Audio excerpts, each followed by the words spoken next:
दोस्तों कोई भी गैलेक्सी बिलियंस ऑफ स्टार्स का मजमुआ होती है और अगर एक स्टार के मैस का आप अंदाज़ा लगाना चाहें तो आप इस बात से लगा सकते हैं कि हमारी ज़मीन जैसी मिलियंस ऑफ ज़मीन दूसरी हों यानी अर्थ, तो वो एक स्टार के अंदर पैक हो सकती है, यानी कि एक स्टार के मुकाबले में वो फिर भी कम ही होंगी। अगर हम बात करें हमारे सन की तो आप ये देख सकते हैं कि पूरा का पूरा सोलर सिस्टम ही उसने अपनी तरफ खींच रखा है एक स्पेशल ऑर्बिट में। इससे आप इसकी ग्रेविटी और इसके मास का अंदाज़ा लगा सकते हैं। और एक मुहतात अंदाजे के मुताबिक हमारे यूनिवर्स में 2 ट्रिलियन है ना वो गैलेक्सीज पाई जाती हैं। तो क्या ये चीज़ एक अजूबा नहीं है कि इतनी बड़ी यूनिवर्स में हम सिर्फ एक इकलौती ज़मीन ऐसी पाई जा रही है जहाँ पे सिर्फ लाइफ एग्जिस्ट करती है।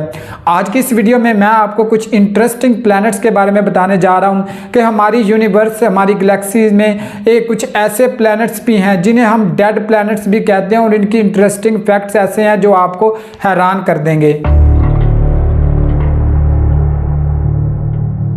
दोस्तों केपलर 16b एक ऐसा प्लैनेट है जो हमसे यानी अर्थ से 245 लाइट ईयर्स अवे है। लेकिन इस प्लैनेट की खास बात यह है कि यहाँ पे 2 सनसेट आपको देखने को मिलेंगे, यानी कि 2 स्टार्स आपको ऑर्बिट करते नजर आएंगे, क्योंकि केपलर 16b 2 स्टार्स के इर्द गिर्द चक्कर लगाता है। इसी वजह से आप सनराइज की बात कर लें या सनसेट की बात कर लें तो आपको 2 स्टार्स नजर आएंगे, जो एक रेयर थिंग है किसी भी प्लैनेट के लिए। दोस्तों हमारी गैलेक्सी में एक और भी प्लैनेट है जो बिल्कुल अर्थ जैसा है लेकिन सिर्फ दिखने में, यानी कि ब्लू कलर का ये एक प्लैनेट जिसे हम द प्लैनेट ऑफ टेरा भी कहते हैं। ये बिल्कुल अर्थ जैसा है, ज़मीन जैसा दिखने में, लेकिन ज़मीन जैसी इस पर जिंदगी नहीं पाई जाती क्योंकि ये एक डेडली प्लैनेट है और इसके ऊपर विंड यानी कि हवा 5400 मील पर आवर की रफ्तार से चलती है विद डस्ट पार्टिकल्स, यानी कि गर्दो आलूद हवा चलती है जिससे जिंदगी मुमकिन नहीं हो पाती।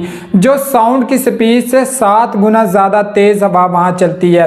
अगर हम इसके डिस्टेंस की बात करें तो 63 लाइट ईयर्स अवे है अर्थ से, यानी कि अर्थ से 63 लाइट ईयर्स दूर ये प्लैनेट पाया जाता है जिसे द प्लैनेट ऑफ टेरा भी कहते हैं। तो अर्थ से 434 लाइट ईयर्स अवे यानी कि 434 लाइट ईयर्स की दूरी के फासले पर एक ऐसा प्लैनेट भी मौजूद है जिसे हम सुपर सैटर्न कहते हैं, यानी कि जो 640 टाइम ज़्यादा सैटर्न रिंग्स रखता है। अगर हम सैटर्न के रिंग्स की बात करें तो उसके मुकाबले में 640 दफ़ा ज़्यादा सैटर्न रिंग्स होंगे। अगर ये हमारा सोलर सिस्टम का सैटर्न होता तो हमें ईजिली विजिबल होता, यानी कि शाम को हम इसके रिंग्स को बआसानी आसमान पर देख सकते थे, इसलिए इसको एक अनसीन प्लैनेट माना जाता है। दोस्तों हमारी गैलेक्सी में कुछ ऐसे भी प्लैनेट हैं जो किसी भी स्टार के गिर्द चक्कर नहीं लगाते और रफली स्पेस में घूम रहे हैं, जिसकी वजह से वो किसी भी दूसरे प्लैनेट को तबाह कर सकते हैं कोलिजन के जरिए, यानी कि घूमते घूमते किसी दूसरे प्लैनेट के ऑर्बिट में दाखिल होते हैं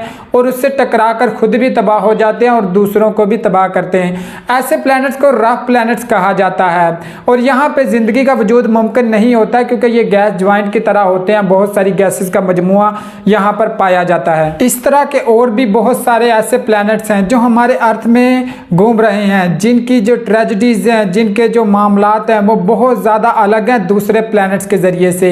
लेकिन आज तक जो भी प्लैनेट्स हमने खोजे हैं उनमें से कुछ यूनिक मैंने आज आपको बताए हैं 5 कि जिनका ताल्लुक है कुछ ऐसी कि आपको एक्स्ट्रा ऑर्डिनरी चीज़ें देखने को इन पे मिलेंगी जो बाकी से प्लैनेट्स पे आपको देखने को नहीं मिलेंगी।